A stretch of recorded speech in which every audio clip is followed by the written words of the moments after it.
Okay, ladies and gentlemen of the press, this one is not about the ODM. This is about the doctor strike.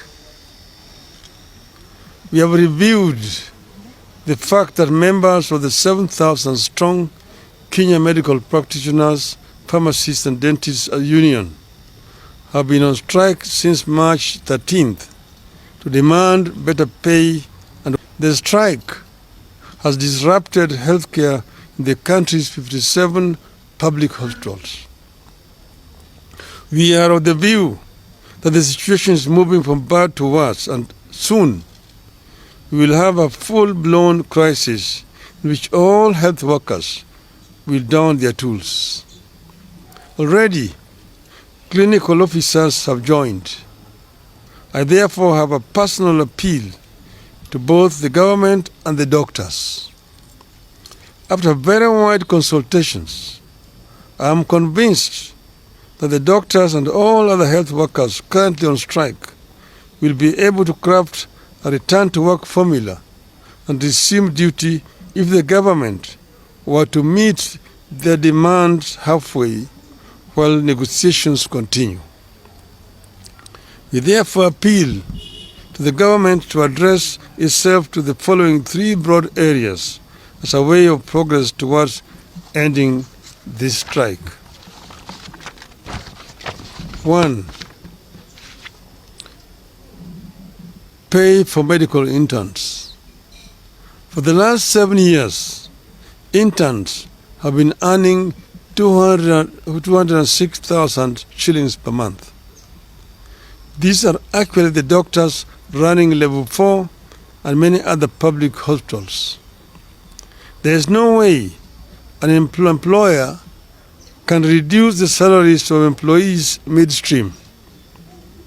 That distorts everything in the life of the employee.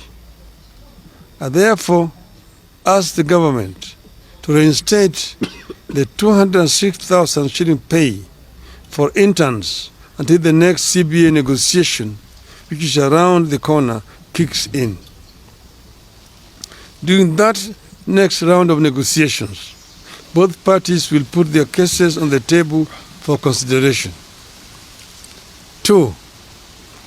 Fees and salaries for doctors pursuing further studies.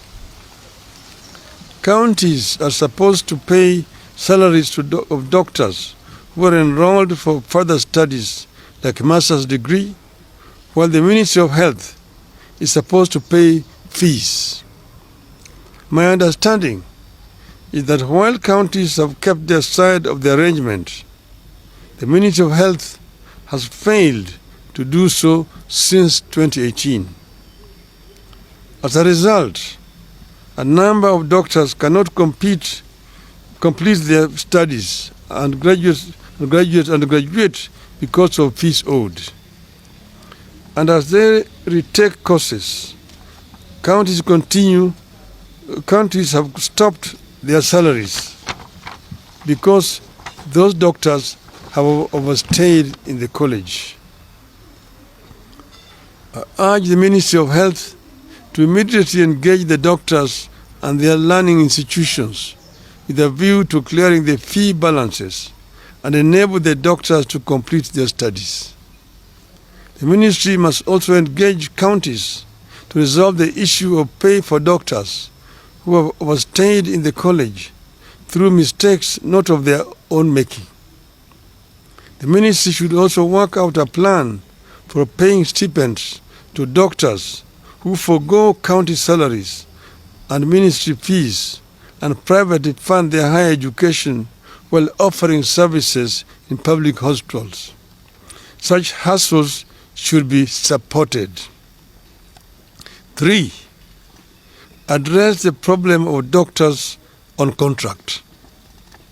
I have been shocked to learn that some of our high-end hospitals are hiring doctors on as short as a month, 2-month or 3-month contracts. This is wrong. The ministry is failing to stand up for the doctors to prevent their exploitation and exposure to the unfair practices. This ministry must lay down the rules that ensure fair, respectful, and sustainable labor practices by both the public and private health providers. 4.